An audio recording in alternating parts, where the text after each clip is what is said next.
ITV1's News Hour gets underway for Tuesday with London Tonight, and we're live until 6:30. Tonight, no end in sight to Surrey's foot and mouth crisis, and Tamsin talks to Quentin Tarantino. Here's how the next 30 minutes shapes up.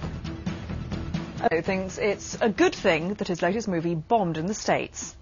That's the game. Yeah. That's the ride in Hollywood. The London Carer of the Year award. But we start tonight with, frankly, a horrific story.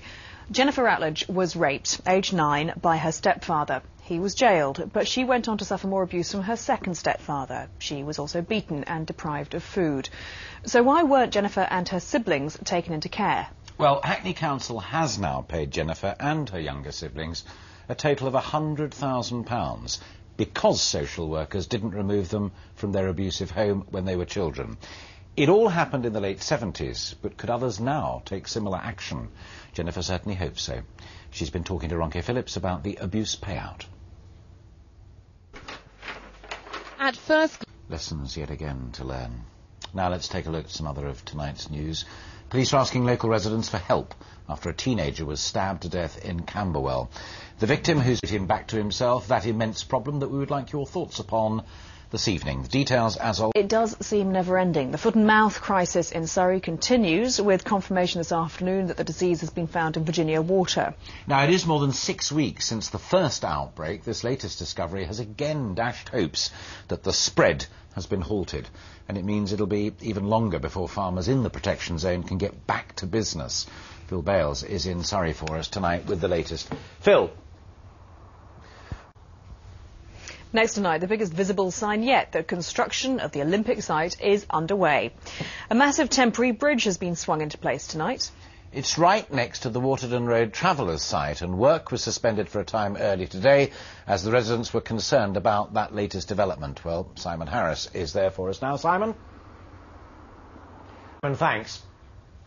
It's a lovely evening out there, isn't it? It's, yes, but did you see the proximity where he'd got that picture of the span and the caravan? I mean, they have got a point, haven't they? It looked very dodgy. Well, we're off to London Fashion Week in a moment, also on the way. Just a moment, but now our continuing search for the ITV London Carer of the Year. All this week we are profiling the 4 finalists, and then you will get to vote to decide who gets our prize and who then goes through to the national final. Tonight it's Roger and Pamela Mason. Our London Life correspondent Ben Scotchbrook has been to meet the couple. They've been nominated. You're not allowed to cry. I am, if I want to. They brighten our lives, don't they? Don't forget, on Friday we can tell you how you can vote for the ITV London Carer of the Year, and rather you than me. Now then, something completely different. London Fashion Week is in full swing.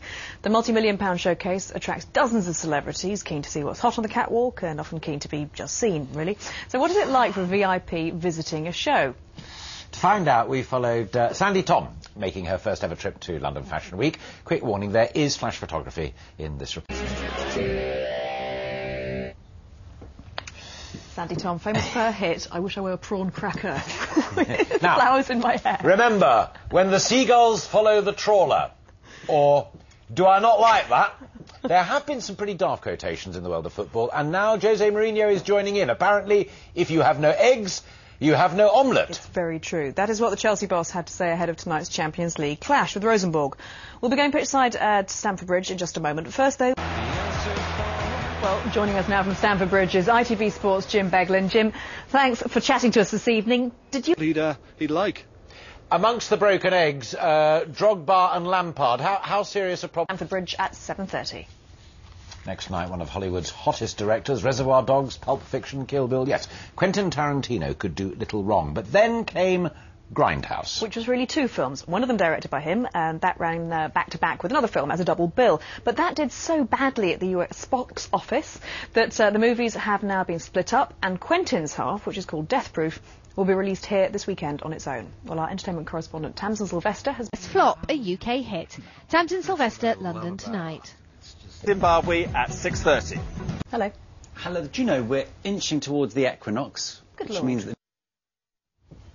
Now the headlines. Now, earlier we asked for your thoughts on Ken's affordable housing plans. Yes, Jean in London, the transport's still bad. I doubt Ken will follow through with this. Phil Jones, as long as they meet the new targets for cutting our carbon footprint, ... they could be built in Barking or Dagenham. Our friend Glenn in Northumberland Heath, the idea of affordable housing in London is like saying a screen door on a submarine is a viable idea. Thank you, Glenn, very much. And that is all that we have time for tonight. The evening news is next, though, from the London Tonight team. Good night. Good night.